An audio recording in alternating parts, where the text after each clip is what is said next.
There is a population of people. They fascinate, irritate, and are like ghosts, shape-shifting and disappearing into their surroundings.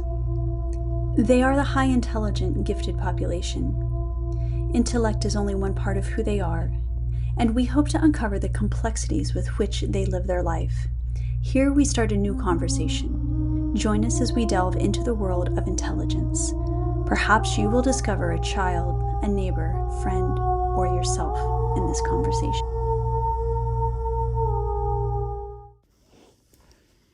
Welcome to the Rethinking Intelligence podcast. I am Cindy Dickman, your host. Today we are going to be talking about owning yourself as a gifted high intelligence person. And I am going to be talking directly to this person. If you feel like this may be you, or you know for sure that it's you, listen up. There are several common themes that I see in this population that I would like to share with you. Number one is an overwhelming sense of regret or fear of unfulfilled potential. And number two, emotional paralysis from feeling so deeply. The root of these two things come from a gifted adult not willing to accept who they are, what brain they have. And I see this so often in those that I talk with and clients. When I ask someone, have you ever considered that you may be gifted? I'm often met with a nervous laugh, uncomfortable silence, no, or yeah, I was told I was gifted when I was a kid, but yeah, no info, no nothing about it. It was just a label that I got. And well, the kids who were identified in my schools just seemed kind of weird, and that just wasn't me. Or I'm not that level of smart. Every single one of these adults has lots of thoughts about what being in the high intelligence population means. But in addition to that, there is also a lot of baggage that comes from the term gifted. Many just see the term gifted as like someone who, when they were younger, they were pulled out of class, being different than others, given more work, but nothing about it being who they are, how they are wired. This baggage that we come in holding about what gifted or the high intelligence means keeps us from honestly seeing who we are from a very honest perspective. This disconnect that we hold between who we are and who we see ourselves to be comes at a great cost. Probably, we don't think about it as being much of a cost, but this cost I see over and over comes as stress, high levels of anxiety, feeling unfulfilled in life, frustration at work with others in relationships, irritations that stem from those two things I mentioned previously, the feeling of unfulfilled potential and emotional paralysis. So today, let's discuss a little piece of what the emotional paralysis is in this population. We are taught from when we were young that the answers to what we are feeling lie outside of ourselves. That classmate wasn't kind, or that person was bullying you. You didn't get what you wanted. The teacher or parent didn't understand you. We are rarely taught that it is our responsibility how we feel and engage with these feelings. That our feelings depend on the actions of others or the circumstances that we are in. So I want to take a step back, because in this population, the regions of our brain that processes emotion, they're enlarged with greater connectivity. And this greater connectivity and enlargement leads to overactivity of thought and feeling. This leads to feeling more deeply and a high instance of thoughts, rumination. And that's where we play over and over again a conversation we had, a situation that we were in at work or with our partner, trying to make sense of it, unable to stop thinking about it, wondering what we could have done better, or refining where we were wronged by the other person, and it is exhausting. This is part of that brain that never sleeps. It's wired to think and overthink and be overactive when it comes to these emotional parts of our life. And a step further, these feelings are felt so deeply that they often become physical discomfort, pain, fear. It could lead to high blood pressure. It could lead to, it becomes, health issues come out of this.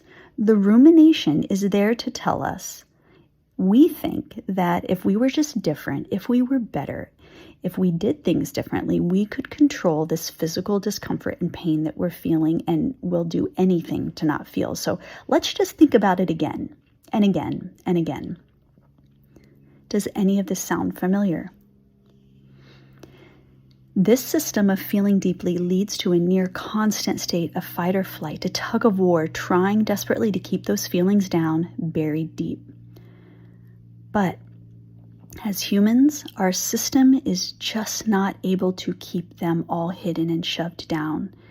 So this is where we experience those heightened feelings of anxiety, frustration, anger, or for others, they have made, honestly, a conscious decision to not feel anymore. And I have talked with those in this population who said it was so overwhelming to them that they just decided not to feel. The problem with this is you don't get to choose which feelings you feel and which you don't. And so, unfortunately, those people end up just not feeling happy or sad. They remain more in a neutral state. The only way to move through this and transform this part of our wiring is to take responsibility.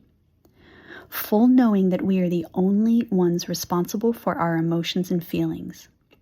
No teacher, no parent, no adult, no friend, no society, no one in society. There is no one coming to make you feel good. There is no one coming to increase your self-confidence. There is no one coming to see your worth that will make you feel like you are worth it. And no one is coming to make you feel happy or content or fulfilled. It is a choice, period, and it's your choice.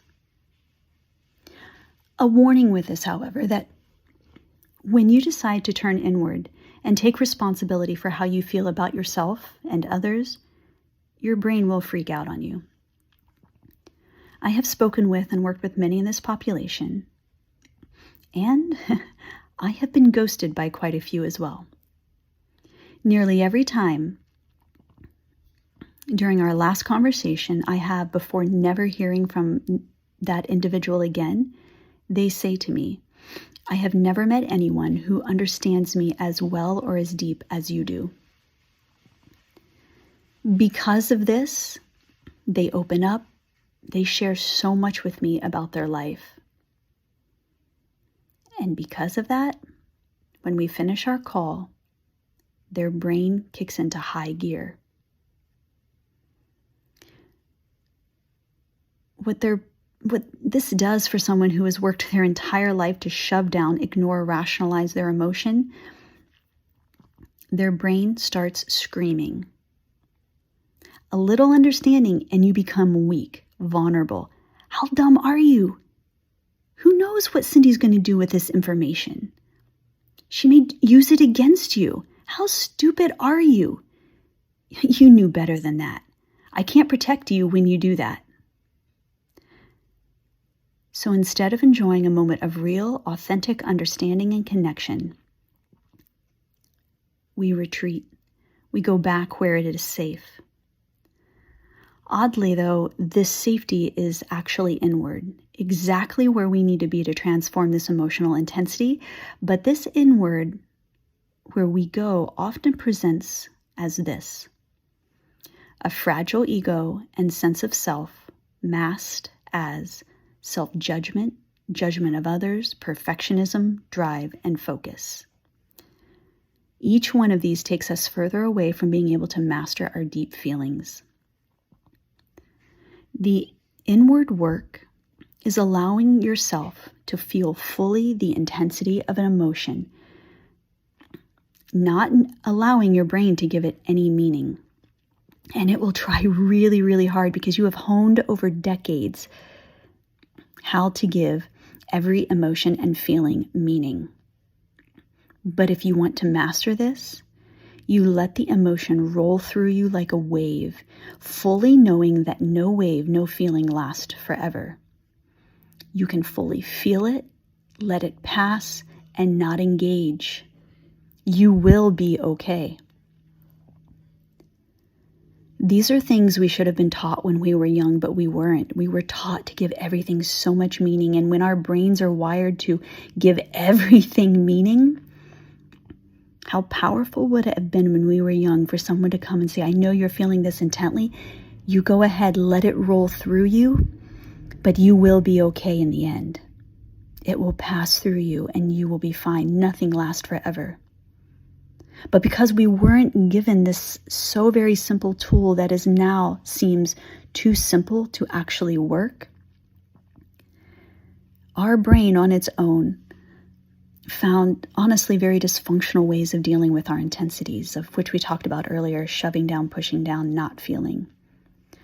However, but now you can start owning your brain, owning who you are, owning your emotions, being fully responsible for yourself.